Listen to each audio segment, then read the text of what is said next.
बिस्तर पर बैठकर भोजन करने से क्या होता है? यमराज ने चित्रगुप्त को जो रहस्य बताया था वो सुनकर आपके भी रोंगटे खड़े हो जाएंगे। तो चलिए जानते हैं कि मनुष्य को बिस्तर पर बैठकर भोजन क्यों नहीं करना चाहिए। एक बार यमलोक में यमराज अपने सभागार में सिंहासन पर विराजमान थे और उनके समीप चित्रगुप्त बैठकर विनम्रता पूर्वक बात कर रहे थे। वार्तालाप के दौरान चित्रगुप्त ने यमराज से जिज्ञासा प्रकट की, हे प्रभु, कृपा करके मेरी कुछ शंकाओं का समाधान कीजिए। मनुष्य को भोजन किस प्रकार से करना चाहिए? भोजन करने के लिए उचित दिशा और स्थान कौन सा है? किन स्थान पर बैठकर भोजन नहीं करना चाहिए? भोजन से पूर्व क्या करना चाहिए और भोजन के बाद क्या करना चाहिए? किसके घर का भोजन नहीं करना चाहिए? किन स्थान पर बैठकर भोजन करने से आयु कम होती है? कृपया करके मेरे इन सभी प्रश्नों का उत्तर दीजिए। यमराज मुस्कुराए और चित्रगुप्त को उत्तर देते हुए बोले, हे चित्रगुप्त, तुमने बहुत उचित प्रश्न पूछे हैं। वास्तव में इन सभी प्रश्नों का उत्तर मनुष्य के आचार व्यवहार और उसकी आदतों में छिपा होता है। जैसा आचरण मनुष्य करता है वैसा ही फल उसे भोगना पड़ता है। अच्छे आचरण से सुख और दीर्घायु प्राप्त होती है, वहीं अनुचित आदतों के कारण दुख और अकाल मृत्यु तक हो सकती है। मनुष्य को भोजन करते समय शास्त्रों के नियमों का पालन अवश्य करना चाहिए।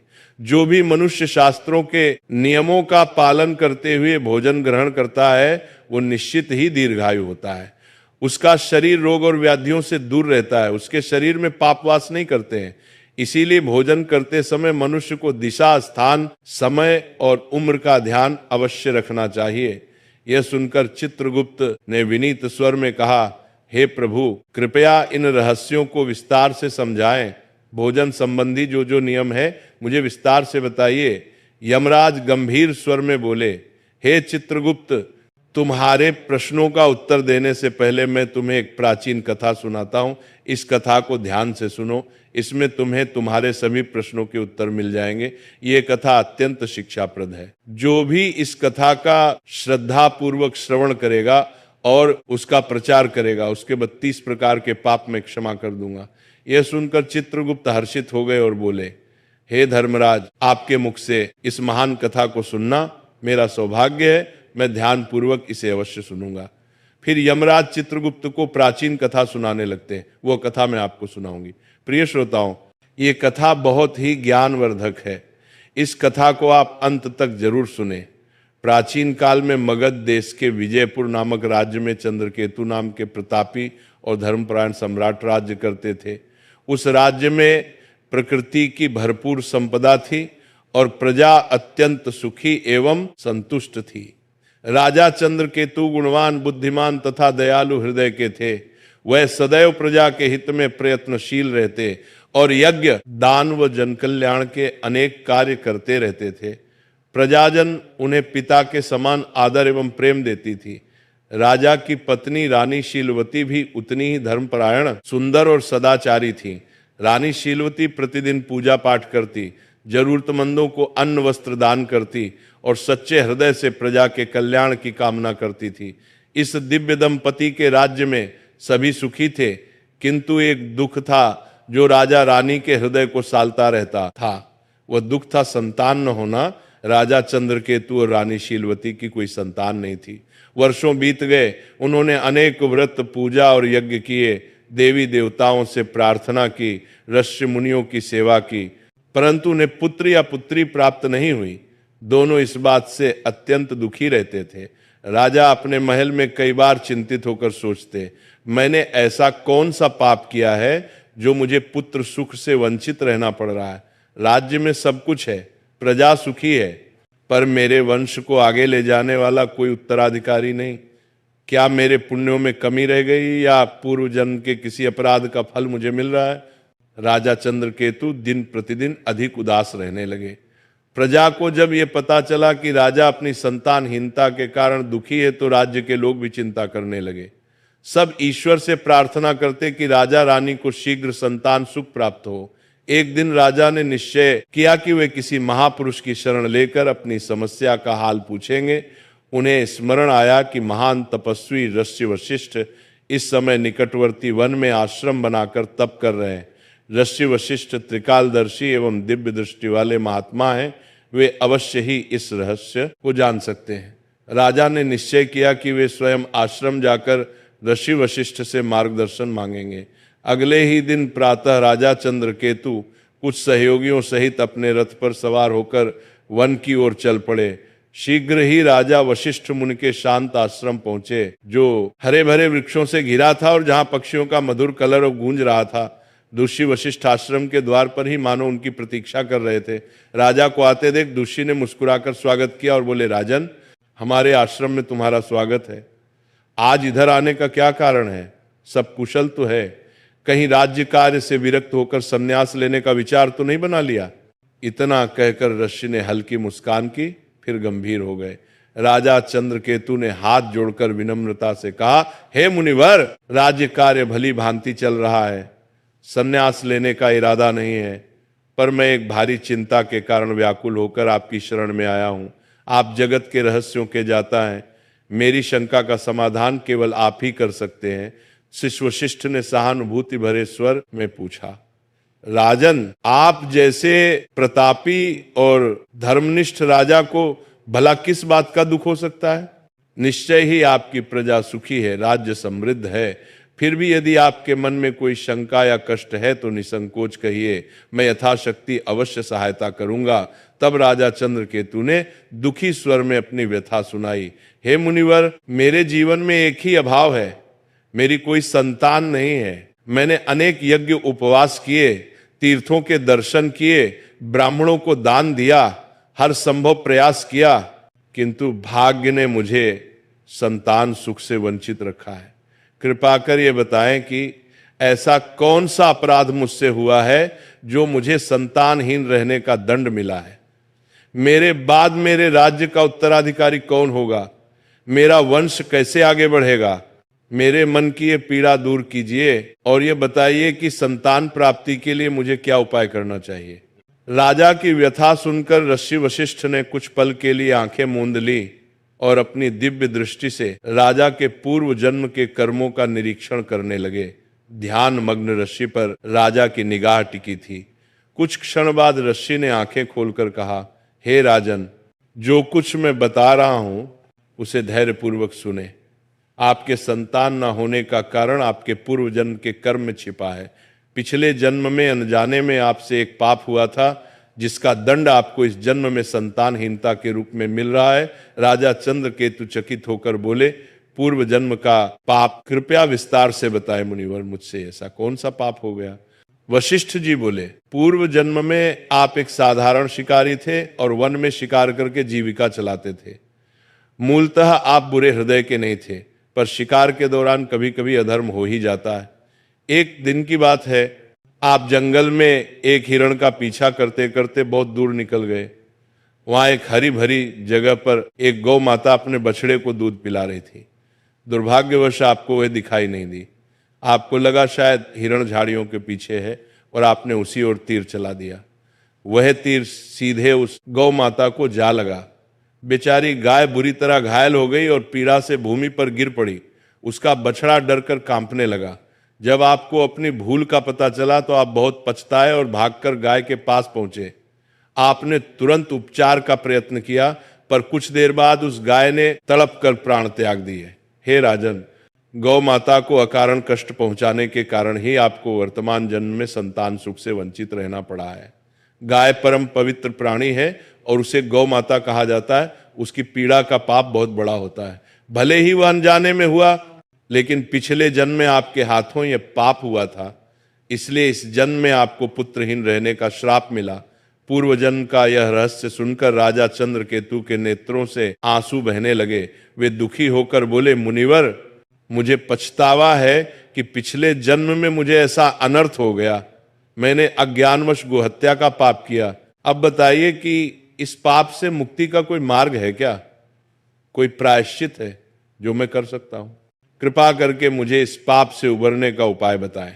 ऋषि वशिष्ठ ने कोमल स्वर में कहा, हे राजन, हर पाप से प्रायश्चित द्वारा मुक्ति संभव है। यदि मनुष्य हृदय से प्रायश्चित करना चाहे, आपके मामले में भी उपाय है। गौ हत्या या गौ को कष्ट देने के प्रायश्चित स्वरूप आपको गौ सेवा करनी चाहिए। आप पूरी निष्ठा से गायों की सेवा करें, भूखी गायों को चारा पानी दें, गौशालाएं बनवाएं, बीमार गायों का उपचार करवाएं और गौ माता के प्रति प्रेम एवं भक्ति रखें। गौ सेवा से बढ़कर कोई पुण्य नहीं है। इसी से आपके पूर्व जन्म के पाप का शमन हो सकेगा। राजा चंद्रकेतु ने आशिक के चरण पकड़ लिए और कृतज्ञता से बोले, मुनिवर, आपने मेरी आंखें खोल दी। मैं अवश्य आपके बताए मार्ग का पालन करूंगा। गौ माता की सेवा करके ही मैं अपने पाप धोने का प्रयास करूंगा। दस्य वशिष्ठ ने आशीर्वाद देते हुए राजा को विदा किया। राजा चंद्रकेतु आश्रम से लौटकर पूरी निष्ठा के साथ गौ सेवा में जुट गए। उन्होंने राज्य भर में गौशालाएं बनवाई और स्वयं प्रतिदिन गायों की देखभाल व पूजन करने लगे। रानी शीलवती भी गौ माता की सेवा में बराबर लगी रही। उन्हें पूर्ण विश्वास था कि गौ सेवा से उनके जीवन का अंधकार अवश्य दूर होगा। कई महीनों तक निरंतर श्रद्धा पूर्वक गाय की सेवा करने के बाद भगवान ने उनकी प्रार्थना सुनी। रानी शीलवती ने अंततः एक सुंदर पुत्र को जन्म दिया। वर्षों बाद संतान सुख पाकर राजा रानी की खुशियों का ठिकाना न रहा। पूरे राज्य में आनंद मनाया गया और उस शुभ अवसर पर प्रजा ने भी हर्षोल्लास से उत्सव मनाया। समय बीतता गया। राजकुमार हृष्ट पुष्ट बालक के रूप में बड़ा होने लगा। राजा रानी ने उसका लालन पालन बड़े लाड प्यार से किया। वर्षों बाद संतान मिलने के कारण राजकुमार की प्रत्येक इच्छा पूरी करते थे। माता पिता को प्रसन्न रखने के लिए महल के सेवक भी राजकुमार को दुलार देते और कभी किसी बात के लिए उसे कठोर अनुशासन में नहीं रखा जाता था। अत्यधिक लाड़ प्यार के कारण राजकुमार अनुशासनहीन होने लगा था। हालांकि वह हृदय से बड़ा नहीं था। बचपन से ही उसे मन मर्जी करने की छूट मिल गई थी। वह सुबह देर तक सोया रहता और बिना नहाए धोए रसोई से नाश्ता मांग लेता। कभी भोजन कक्ष में जाने का कष्ट नहीं करता, बल्कि बिस्तर पर ही भोजन करने की जिद करता। महल के दास दासियां सोने की थाली में तरह तरह के पकवान सजाकर राजकुमार के शयन कक्ष तक ले आते। राजा या रानी उसे डांटते टोकते नहीं थे और सेवक भी उसकी हर इच्छा पूरी करते थे। राजगुरु सहित कुछ बुजुर्गों ने कभी कभार राजकुमार को समय पर स्नान करने और उचित स्थान पर बैठकर खाने की सलाह भी दी, परंतु माता पिता ने प्रेमवश उसकी गलतियों को अनदेखा कर दिया। रानी शीलवती भी बेटे की हर फरमाइश पूरी करती थी और चाहती थी कि उसका बचपन हंसी खुशी बीते। इस प्रकार राजकुमार युवा किशोर अवस्था तक आया। देखते देखते वह 16 वर्ष का हो गया। राजा चंद्रकेतु ने मन ही मन उसे अपना उत्तराधिकारी मानना शुरू कर दिया था, किंतु विधि को कुछ और ही मंजूर था। 16 वर्ष की आयु में राजकुमार अचानक एक गंभीर रोग से पीड़ित हो गया। राजवैद्य ने इलाज में कोई कसर न छोड़ी। दूर दूर से वैद्य बुलाए गए और यज्ञ प्रार्थनाएं भी की गईं, किंतु कुछ भी कारगर नहीं हुआ। कुछ ही दिनों के भीतर दुर्भाग्यवश उस किशोर राजकुमार ने अपने प्राण त्याग दिए। इस आकस्मिक वज्रपात से राजा रानी पर दुखों का पहाड़ टूट पड़ा और पूरे राज्य में शोक छा गया। इस घटना के बाद राजा चंद्रकेतु ने राजपाट त्यागने का निर्णय कर लिया। उन्होंने अपने भतीजे को राज्य सौंप दिया और रानी शीलवती के साथ वन में ऋषि वशिष्ठ के आश्रम जा पहुंचे। ऋषि वशिष्ठ ने राजा रानी को अत्यंत शोकाकुल देखा तो स्नेहपूर्वक कारण पूछा, राजन, आप इतने व्यथित क्यों हैं? राजा चंद्रकेतु ने रोते हुए अपने पुत्र की अकाल मृत्यु की कथा ऋषि को सुना दी। तब ऋषि वशिष्ठ ने ध्यान लगाकर अपनी दिव्य दृष्टि से कारण जानने के बाद कहा, हे राजन, आपके पुत्र की आयु क्षीण होने का कारण उसके अपने ही आचरण में था। आपको पूर्व जन्म के पुण्य फल से पुत्र की प्राप्ति तो हुई, किंतु आपके पुत्र ने बचपन से ही कुछ ऐसी अनुचित आदतें अपनाई जिनके परिणाम स्वरूप उसे अल्पायु में ही मृत्यु का सामना करना पड़ा है। आपका पुत्र प्रतिदिन बिना स्नान किए भोजन करता रहा और प्रायः बिस्तर पर बैठकर ही भोजन करता रहा। जो मनुष्य बिना नहाए धोए भोजन करता है उसकी आयु क्षीण हो जाती है, और जो मनुष्य बिस्तर पर बैठकर भोजन करता है उसके शरीर में विभिन्न रोग उत्पन्न हो जाते हैं और उसके जीवन के भी असमय समाप्त हो जाने की आशंका रहती है। अनेक औषधियों और प्रयासों के बावजूद आपका पुत्र बचाया नहीं जा सका, क्योंकि उसकी देह उन अपवित्र आदतों का शिकार हो चुकी थी। नश्य के इन वचनों ने राजा रानी की आंखें खोल दी। उन्हें अपनी भूल का गहरा पश्चाताप हुआ और उन्होंने सांसारिक मोह त्यागने का निश्चय किया। राजा चंद्रकेतु ने वहीं आश्रम में रहकर शेष जीवन तपस्या और भगवान के चिंतन में बिताया। रानी शीलवती ने भी राजसी ठाट बाट त्याग कर अपने पति के साथ सादा जीवन अपना लिया। इस प्रकार राजा रानी ने दुख से ऊपर उठकर धर्म के मार्ग पर शांति पा ली। कथा सुनाकर यमराज ने चित्रगुप्त की ओर देखते हुए कहा, देखा चित्रगुप्त, किस प्रकार मनुष्य की अपनी आदतें उसके जीवन को संवारती या बिगाड़ती हैं। राजा चंद्रकेतु जैसे पुण्यात्मा को भी अपने पुत्र की अकाल मृत्यु का दुख सहना पड़ा, क्योंकि उनके पुत्र ने गलत आदतों का पालन किया था। अतः प्रत्येक मनुष्य को सावधान रहना चाहिए कि वह किस प्रकार का आचरण कर रहा है। मनुष्य को सदैव भोजन करने से पूर्व शारीरिक शुद्धि कर लेनी चाहिए। अपने 5 अंग, दोनों हाथ, दोनों पैर तथा मुखमंडल को अच्छी तरह जल से धोना चाहिए। यदि संभव हो तो भोजन से पूर्व स्नान करके पवित्र होकर ही अन्न ग्रहण करना चाहिए। बिना स्नान किए भोजन करना शास्त्रों में वर्जित है। ऐसा करना पशुओं जैसा आचरण माना गया है और इससे आयु कम होती है। साफ सफाई के बाद ही मनुष्य को अन्न ग्रहण करना चाहिए।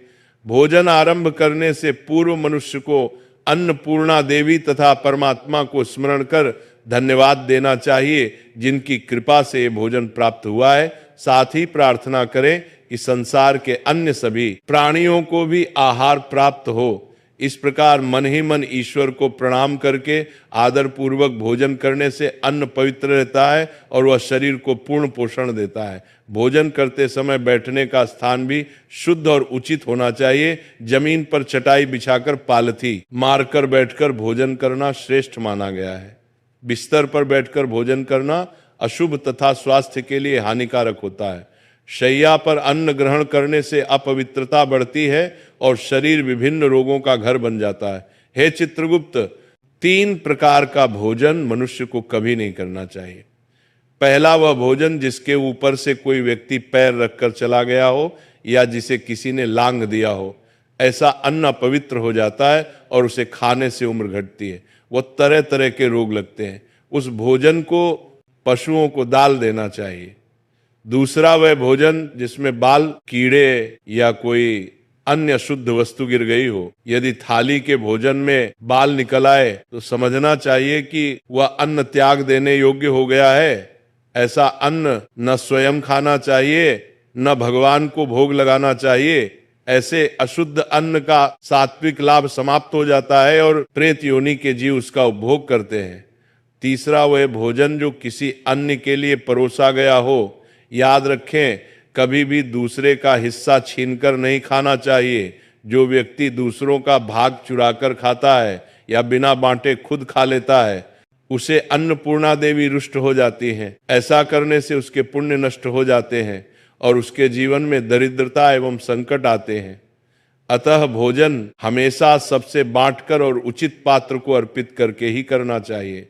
इसके अतिरिक्त भोजन का अनादर कभी नहीं होना चाहिए। झूठा भोजन व्यर्थ इधर उधर न फेंके और अन्न की बर्बादी न करें।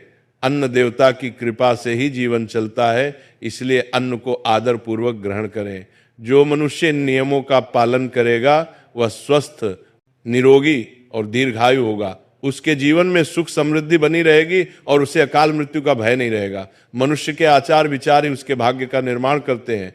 अच्छे कर्म और सही आदतें उसके जीवन को सुखमय बनाती है, जबकि गलत आदतें जीवन को दुखमय और संक्षिप्त कर देती हैं। इसलिए प्रत्येक व्यक्ति को अपने दैनिक व्यवहार में पवित्रता और मर्यादा का पालन करना चाहिए। इस प्रकार यमराज ने चित्रगुप्त को मनुष्य के आचार विचार तथा अच्छी बुरी आदतों के संबंध में महत्वपूर्ण ज्ञान दिया। इस कथा से हम ये सीखते हैं कि बिस्तर पर बैठकर भोजन करना और बिना स्वच्छता के अन्न ग्रहण करना क्यों त्याज्य है। हमें सदैव शास्त्रोक्त मर्यादाओं का पालन करते हुए पवित्र आचरण अपनाना चाहिए, ताकि हमारे जीवन में सुख, स्वास्थ्य और शांति बनी रहे। तो इस प्रकार से यमराज ने चित्रगुप्त को अत्यंत महत्वपूर्ण ज्ञान दिया है।